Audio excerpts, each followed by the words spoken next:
First contact and ridicule. The bridge of the TSS Defiant hummed with activity as Captain Maya Chen completed her inspection round. Earth's flagship gleamed with purpose, all polished surfaces and cutting-edge technology, a testament to humanity's rapid advancement since the resource wars 50 years ago. Status report, Captain Chen said, settling into her command chair, dark eyes scanning the tactical display. Commander Jackson looked up from his station. All systems nominal, Captain. We're approaching the coordinates for the Epsilon Eridani survey. No signs of activity in the sector. Chen nodded, brushing a strand of hair from her face. Humanity had been expanding outward for nearly 3 decades, establishing colonies on 17 worlds across 12 star systems. The Defiant represented Earth's crowning achievement, a deep space exploration vessel that doubled as the most powerful warship humans had ever constructed. Not that they'd needed its military capabilities yet. In all their expansion, humanity had found ruins and remnants of civilizations long gone, but never encountered another spacefaring species. That was about to change. Captain, called Lieutenant Reyes from the sensor station, voice tense. Multiple objects appearing at bearing 057 Mark 112. Massive energy signatures. They're just appearing, sir. Appearing? Chen rose from her chair. Not dropping out of FTL. No, ma'am. One moment, nothing. The next. Raya's voice trailed off. On screen, Chen ordered. The main view screen flickered and revealed 5 vessels unlike anything human eyes had ever seen. They resembled massive crystalline structures, their surfaces shifting with colors that shouldn't exist in normal space. Each was at least 3 times the size of the Defiant. First contact protocol, Chen announced calmly, despite the pounding of her heart. This was the moment humanity had prepared for and feared since taking to the stars. Lieutenant Kim, open all standard communication frequencies. Broadcast the first contact package. Kim's fingers danced across her console. Broadcasting, Captain. Minutes passed in tense silence. They're responding, Kim announced. Receiving transmission. The screen shifted to reveal a being that caused an audible gasp from several bridge officers. It appeared vaguely humanoid, but with iridescent scales covering its elongated head. 4 eyes, arranged in a diamond pattern, blinked independently as it regarded them. Unknown vessel, came the translation through the ship's eye. You have entered Galactic Council space without authorization. Identify yourselves immediately. Chen straightened her uniform. This is Captain Maya Chen of the Terran spaceship Defiant. We represent the United Earth government. We were unaware this region was claimed territory and extend peaceful greetings. The alien's 4 eyes blinked in an unsettling pattern. Terran. Earth? Unregistered species. Its mandibles clicked in what might have been amusement. You will power down your propulsion and weapon systems immediately for boarding and inspection. Chen frowned. With respect, we cannot comply with that request. We are on a peaceful exploration mission, but the Defiant is a sovereign vessel of Earth. We welcome diplomatic exchange. Diplomatic exchange, interrupted the alien, its voice modulating in what the translator identified as incredulity. Your primitive vessel has no standing to request diplomatic exchange with the Galactic Council. You will comply or face consequences. The bridge crew exchanged glances.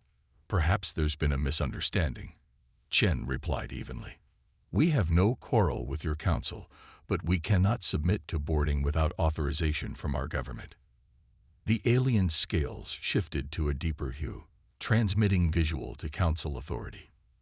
The screen split to show another alien, this one with a crest of what appeared to be crystalline growths atop its head. The first alien spoke in its native language, untranslated, and gestured toward the image of the Defiant. Then something unexpected happened. Both aliens began making rhythmic sounds that the translator hesitantly identified as laughter. More aliens joined the transmission, each examining the image of the Defiant, each joining in the apparent mockery. What's so amusing? Chen asked, Her voice cooled despite the insult. The crested alien addressed them directly. "I am High Commander Vex Taller of the Galactic Council. Your vessel," more untranslated sounds identified as laughter, "is the most primitive craft we have encountered in 700 cycles. You call this a warship?" Chen's expression remained neutral. "The Defiant is primarily an exploration vessel with defensive capabilities." "Defensive capabilities," Vex Teller repeated, mandibles clicking rapidly. "Your main weapons appear to be primitive directed energy weapons and kinetic projectiles. Your hull is a simple metal composite alloy. Your propulsion system relies on reaction mass." Each statement triggered more alien laughter. Commander Jackson leaned close to Chen. "They're scanning us, Captain. Deep penetration scans." Chen nodded slightly. "We consider such scans without permission to be intrusive, Commander Vex Taller. Permissions are granted by the Council, not requested by unregistered species." Vex Taller responded dismissively. "Your technology is at least 300 cycles behind minimum standards for interstellar travel. Your presence here violates Council Directive 5529 regarding premature technological advancement." "We've been traveling the stars for nearly 30 years, Chen countered. "Impossible." Another alien joined in. "Your world was classified as pre-spaceflight less than 50 cycles ago." "We advance quickly," Chen said simply. This triggered more alien laughter. "Quickly and recklessly," Vex Teller said. "Your propulsion system alone violates 7 different safety protocols. Your weapons technology is dangerously unstable by Council standards." Chen's patience was wearing thin. "Our technology has served us well. Now, if you'll excuse us, we'll continue our mission. We mean no trespass and will adjust our exploration parameters to respect your territorial claims." "You misunderstand, Captain." Vex Teller's tone hardened. "Unauthorized species are not permitted to operate vessels in Council space. Your options are simple. Surrender your vessel for decommissioning and return to your homeworld via Council transport, or face immediate neutralization." The bridge fell silent. "You're threatening us?" Chen asked quietly. "This is not a threat. It is Council procedure." Vex Teller gestured, and the view widened to show dozens more massive vessels appearing around the 5 initial ships. "Your primitive vessel is surrounded by the 7th Patrol Fleet. Your weapons cannot penetrate our shields. Your engines cannot outrun our pursuit craft." Chen glanced at Jackson, who subtly shook his head. The tactical display confirmed Vex Teller's claims. They were surrounded, outnumbered, and likely outgunned. "I need time to consult with my government," Chen stated firmly. Vex Teller made a dismissive gesture. "You have 1 standard rotation to prepare your vessel for boarding and your crew for transport. Any resistance will be met with appropriate force." The transmission cut. "Options?" Chen asked her senior staff once the aliens were gone. "Their technology is advanced," admitted Dr. Alvarez, the chief science officer. "But their scans didn't penetrate the shielded sections of our database or the experimental dry system." "They think we're primitives," Jackson noted. "That could work to our advantage." Chen nodded slowly. "Contact Earth Command. Priority Alpha. We've made first contact, and it's not going well." As the message was transmitted via quantum entanglement, a technology the aliens apparently hadn't detected, Chen stared at the massive alien vessels on the view screen. "They laughed at us," she said quietly. "Let's see if they're still laughing tomorrow." The demonstration of power. 20 hours later, the bridge of the Defiant was a model of controlled tension. Captain Chen had spent most of that time in quantum communication with Earth Command and reviewing the data they had gathered on the Council vessels. "They're preparing to move," Commander Jackson reported. "Formation suggests they're positioning for forced boarding." Chen nodded, her decision already made. Earth Command's orders had been clear. Demonstrate humanity's true capabilities, but only as a last resort. "Status of the Shadow Fleet?" she asked. "In position, Captain." Lieutenant Reyes confirmed. "Stealth systems holding." The Council vessels show no sign of detecting them. And our special package. Dr. Alvarez smiled for the first time since the encounter began. Ready for demonstration, Captain. The main communication screen flickered to life without prompting. High Commander Vex Toller appeared, his crystalline crest gleaming under his vessel's lights. Your time has expired, Captain Chen. Prepare for boarding. Chen rose from her command chair. Before you proceed, Commander, I wish to offer a counter-proposal. Vex Toller's 4 eyes blinked in that unsettling pattern. Counter-proposals from unregistered species are not recognized under Council protocols. Nevertheless, Chen continued, I think you'll want to hear this one. You've made it clear that you consider our technology primitive and our vessel weak. These are not opinions, Captain. They are measurable facts, Vex Toller replied. Then you would have no objection to a demonstration of our capabilities before you attempt boarding. The alien's scales shifted color slightly. A demonstration. You wish to fire your primitive weapons at a Council vessel. His mandibles clicked in what was now recognizable as laughter. You may proceed if you wish. It will provide valuable data on your weapon systems before we dismantle them. Chen allowed herself a small smile. Thank you, Commander, but we won't be firing at your vessels. She nodded to Jackson, who transmitted a coded signal. Far beyond the Council formation, in empty space, a small probe that had been launched covertly during the night activated. A beam of concentrated energy, invisible to normal detection, lanced out and struck a small asteroid some 2 million kilometers distant. For a moment, nothing happened. Then the asteroid, nearly a kilometer in diameter, simply vanished. No explosion, no debris. It simply ceased to exist. Vex Toller's laughter stopped. All 4 eyes fixed on the sensor readings his ship must have been processing. What did you do? He demanded. Matter conversion technology, Chen explained calmly. We call it the Thanatos Protocol. It converts matter directly into energy at the quantum level. That asteroid now exists as pure energy, temporarily contained in a dimensional pocket. We could release that energy at any time, at any target of our choosing. The alien scales had shifted to a pale, almost white color. Impossible, he stated, but his voice lacked conviction. Such technology violates fundamental laws of physics. Perhaps your understanding of those laws is incomplete, Chen suggested, just as your scans of our vessel were incomplete. You detected our public-facing technology, Commander. You never saw what we chose to hide. On cue, 6 Terran vessels emerged from stealth around the Council fleet, each smaller than the Defiant but sleek and predatory in design. Phase shift complete, Captain, reported Lieutenant Kim. Shadow fleet visible and combat ready.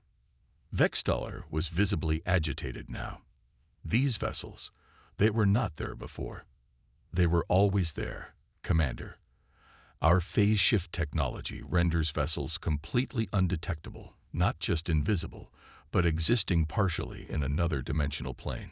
Your sensors cannot detect what exists outside your understanding of reality. The tactical display showed the Council vessels adjusting position, weapons systems powering up. I would advise against hostile action, Commander, Chen said quietly. Each of these vessels carries multiple Thanatos projectors, all capable of targeting your ships with the same efficiency as that asteroid. Additionally, she nodded to Dr. Alvarez, who activated another system. We've taken the liberty of attaching quantum resonance devices to 3 of your largest vessels during the night. Vex Toller's bridge crew could be seen frantically checking their systems. She speaks the truth, High Commander, one of them reported, voice trembling. Unknown devices detected on our hull. They appear to be integrated with our shield generators. A simple precaution, Chen explained. Those devices can overload your shield systems on my command, converting the energy in your own shields into a localized implosion. The bridge of the Council flagship had erupted into chaos. Vex Toller stared at Chen with what might have been a new emotion, respect born of fear. You concealed your true technological level, he said finally. Why? Humanity has learned through bitter experience that displaying all one's capabilities is rarely wise, Chen replied. We came in peace, but prepared for alternatives. Vextalar conferred with unseen advisors before addressing Chen again. The Council must reassess the classification of your species. We request a cessation of hostilities while we consult with the Council High Command. Agreed, Chen said. But your vessels will maintain their current position. Any attempt to bring additional forces into this system will be considered a hostile act. The alien commander nodded stiffly. Understood, Captain Chen. It seems we have underestimated humanity. As the transmission ended, the bridge crew of the Defiant released a collective breath. Do you think they bought it? Jackson asked quietly. Chen's expression remained carefully neutral for the benefit of any ongoing observation. They detected enough truth to make the bluff work. The Shadow Fleet is real enough, even if the Thanatos Protocol is still theoretical. And the quantum resonance devices. Dr. Alvarez's finest work, Chen replied with the ghost of a smile. Even if they analyze them for 100 years, they'll never understand how they work, because they don't actually do anything. Alvarez added with a mischievous grin. They're just complex enough to seem dangerous to anyone who doesn't understand quantum mechanics the way we do. Chen returned to her command chair. Now we wait. The Council is calling for reinforcements as we speak, trying to figure out how a primitive species develop technology they don't understand. What if they call our bluff? Lieutenant Kim asked. Chen's expression hardened. Then they'll learn that what we did show them wasn't a bluff at all. Humanity won't be subjugated, not by the Council, not by anyone. The massive Council vessels remained in formation, their weapons powered but not targeting the Terran ships. For now, the laughter had stopped. Respect and resolution. 3 days of tense standoff followed. The Council fleet maintained position, neither advancing nor retreating, while the shadow fleet of Terran vessels circled them in an elaborate dance of deterrence. Meanwhile, quantum communications buzzed between Earth Command and the Defiant, and presumably between the Council fleet and whatever distant authority commanded them. Captain Chen was reviewing the latest intelligence from Earth when Commander Jackson entered her ready room. Captain, the Council flagship is hailing us. It's not Vextalar this time. Chen straightened her uniform. On my way. When she reached the bridge, the main view screen showed a new alien figure. Unlike the scaled, four-eyed appearance of Vextalar, this being appeared almost luminescent, with a body that seemed partially composed of energy contained within a crystalline exoskeleton. Captain Maya Chen. The beam's voice resonated strangely through the translator. I am High Arbiter Zolthex of the Galactic Council's Supreme Authority. I have traveled 17 light years to address this situation. Chen inclined her head slightly. Welcome to the Epsilon Eridani system, High Arbiter. I trust your journey was pleasant. The alien made a gesture that might have been dismissive or might have been a greeting. The xenolinguists were still working on Council body language. I have reviewed the records of your encounter with Commander Vextalar, Zolthex continued. The Council has existed for over 12,000 of your years, Captain Chen. In that time, we have encountered 347 spacefaring species. Never have we so severely miscalculated.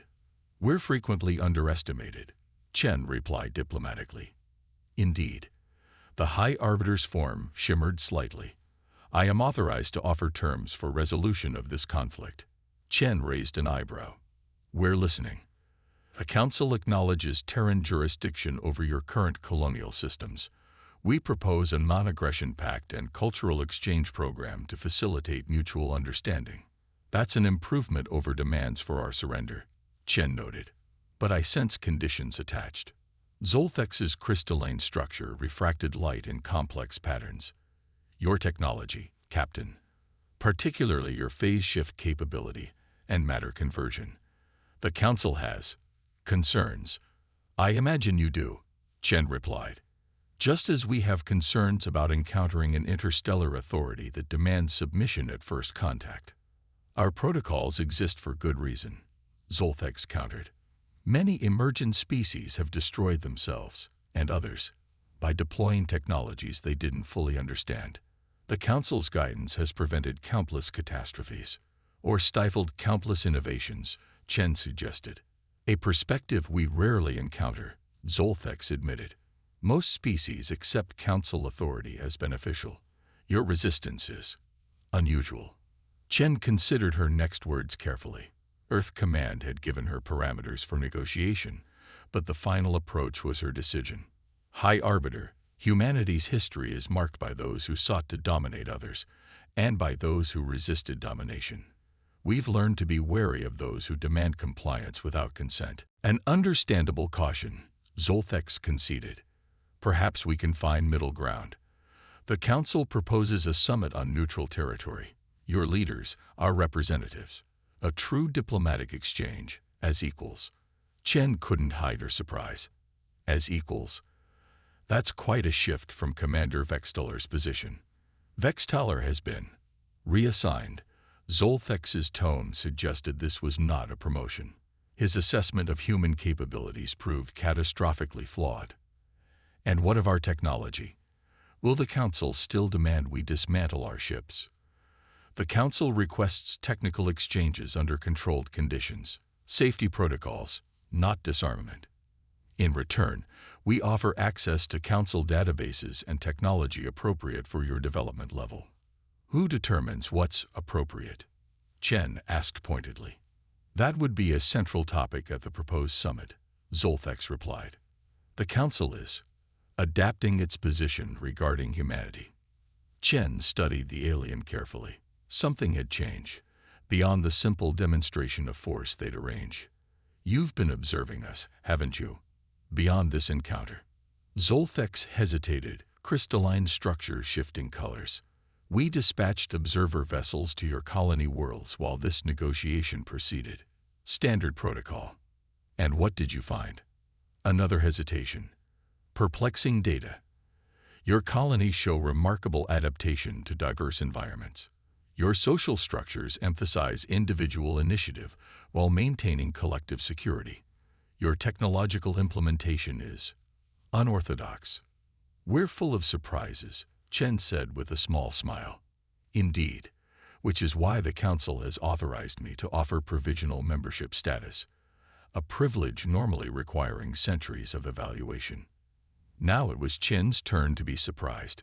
Membership? Just days ago, we were primitive upstarts to be contained. The Council's endurance comes from its ability to adapt, Captain. Slowly, perhaps too slowly in your estimation, but we do adapt. Species with your capabilities and perspective could contribute significantly to the greater galactic community. Chen glanced at Jackson, who gave a subtle nod. Their strategy had worked better than anticipated. I'll transmit your proposal to Earth Command, Chen said finally, but I can tell you their likely response. Humanity will gladly meet with the Council as equals. We'll share technology with appropriate safeguards. We'll even consider membership in your galactic community, provided our sovereignty remains intact. These terms are acceptable for preliminary agreement, Zolthex conceded.